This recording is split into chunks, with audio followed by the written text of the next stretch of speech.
Mic check.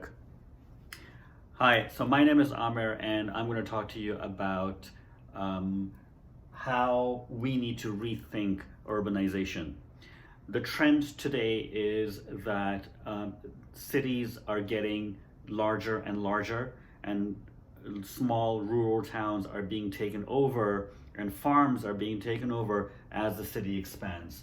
So as cities expand and as development continues and they keep building condo towers and office towers and people keep moving in, by 2050, 66% of the population is going to live in a megacity environment, and a megacity is basically 10 million people or more. There's going to be 50 megacities by the year 2020, by the year 2050. We're in 2020 right now.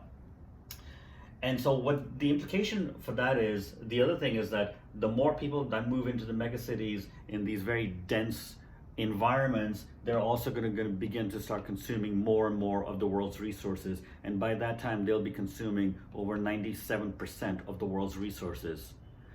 So just imagine that just over 30% of the people are living outside of a city environment, but they're going to play second fiddle to people who are living here. So as cities expand, they put pressure on the small-time farmers.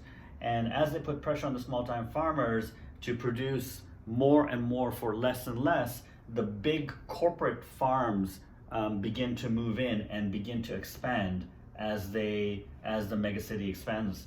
So what happens is that these farms either get taken over by the development that's happening in the city, or they'll get taken over and get consolidated into these large mega farms. And these large mega farms or factory farms don't plan to diversify in the crops that they farm. They just decide that, oh, the world needs more soybean or the world needs more corn, which is the basis of a lot of our processed food. And so they produce more corn, or they produce more of the same to process our food or to create food, which I liken to frankenfoods. So this is what's called mono farming, as opposed to diverse farming. And mono farming is essentially planting a single crop or two crops or a few crops of the same kind on large tracts of land. It's going to be less efficient to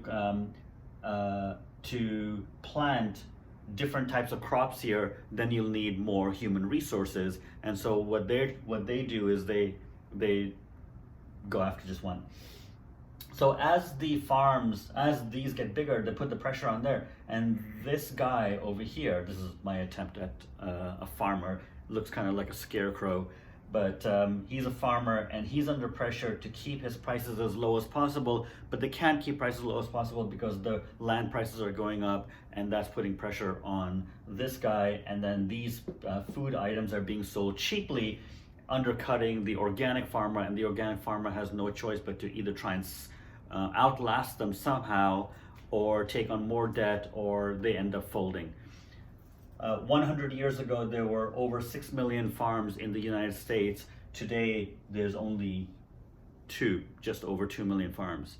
So it's not a good scenario for farmers, which ultimately comes down to, what does it mean for us? What it means for us is that it's not a good scenario for us either, because we are now getting more processed food that's less healthy.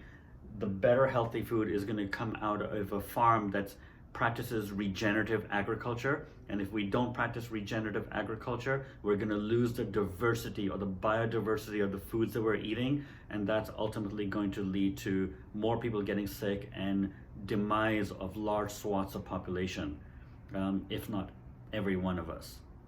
So there's more to talk about this. We'll talk more in another video. Thank you.